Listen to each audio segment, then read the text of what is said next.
What up, Kings, and welcome to Week 11 Eta Mu Fantasy Football. Our Q4 pot has 4 weeks in it, just a reminder, and we're all the way up to $135 already. Now, a quick word from our sponsors.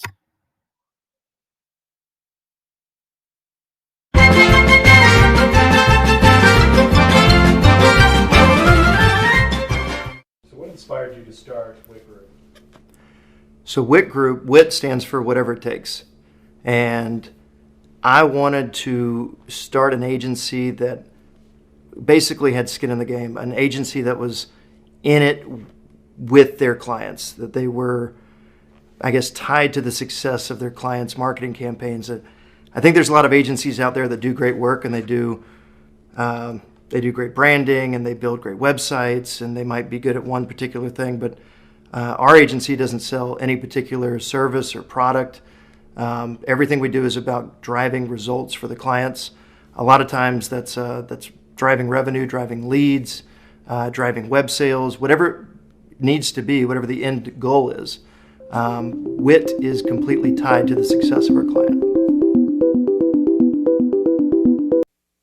All right, so Week 11 is going to be 80's week. This is where we're going to pair you up, each team, with the 80's movie that I think they identify with. Let's get rolling. Yippee-ki-yay, Mr. Redding. I feel like Dan's team, the Van Buren boys, had the worst luck. All their players keep dying. They lost the top-scoring QB with Dak Prescott and the top-scoring tight end with George Kittle. But like our favorite anti-hero, John McClane, against all odds, Dan keeps on putting his best performance. So the Van Buren boys are number 2, and CD's Nuts is number 1. So number 2 is going up against the top dog this week. Rather, we should call him the top gun. He's the top team in our league, and he also has a true top gun quarterback in Kyler Murray, who's currently the number 1 player in points this week. This Maverick has been turning out consistent weeks. Imagine this. What if Saquon Barkley never got hurt this season? That is a scary thought. My pick this week, I'm going with the top gun, CD's Nuts.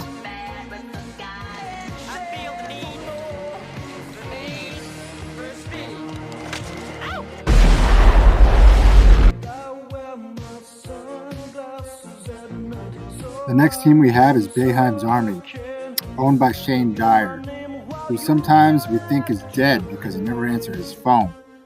But somehow Shane keeps on sleepwalking through this season and still maintains all these wins. As of right now, he's in playoff contention.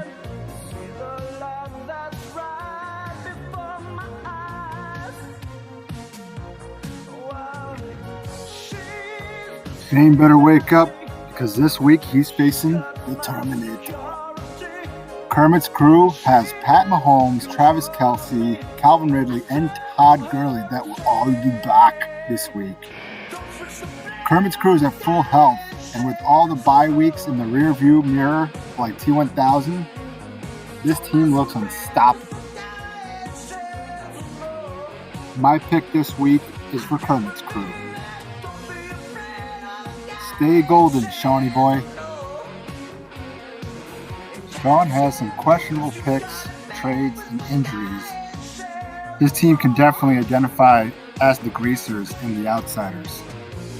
Sean's team has been on the outside looking in for the playoff berth for a while now, since week 2 actually. He would have to stay golden from here on out to get a playoff seed. On the other end of that spectrum, we have Kevin, and Philly Special. Sean has to go up against Philly Special this week. And for Kevin, I gave you trading places. Philly Special was down on his luck at the beginning of the season and was not too happy with his roster. But the business-savvy manager, Kevin Robertson, was able to trade and overhaul a whole new team. He would buy low and sell high, and he's now got a really good team going in for Week 11. And he's on the bubble on making the playoffs. My pick is for Philly Special. Next we got Matt's Cobra Kai, which obviously matches up with Karate Kid. Cobra Kai has made some serious acquisitions at the trade deadline. On paper, he has one of the best teams. It might be a little bit too late. He looks more like a counterpuncher now rather than a first striker. Cobra Kai has to go up against yours truly, the Magic 8-Baller. And you guessed it, I gave myself Back to the Future, baby. If I had that DeLorean, I would take it, go 88 miles per hour and go back and not pick Le'Veon Bell as my third round selection. Although I got a feeling he'll show up when I need him the most. Praying. You guys are in trouble. I just ordered the Gray Sports Almanac, so I pretty much have this in the bag from here on out.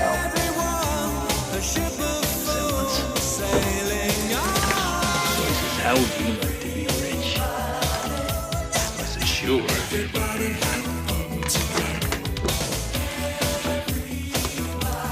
Lace this book on.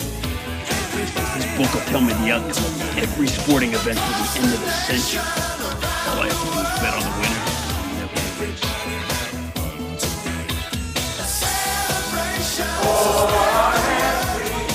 Nobody puts baby in the corner. Nobody puts Bobby in the corner. Our fiery manager has had a tough season. That's why I've given him Dirty Dancing. But will he have a strong enough finish to stick the landing? We'll see. Bobby has to go up against O. Henry, which I matched with the Goonies.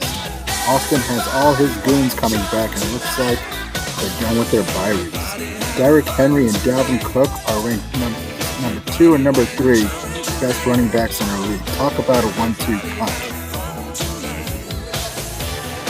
Come on, Goonies never say die. My pick has to go with O. Henry. Instead of Sloth saying baby whoop, he's going to be saying O. Henry.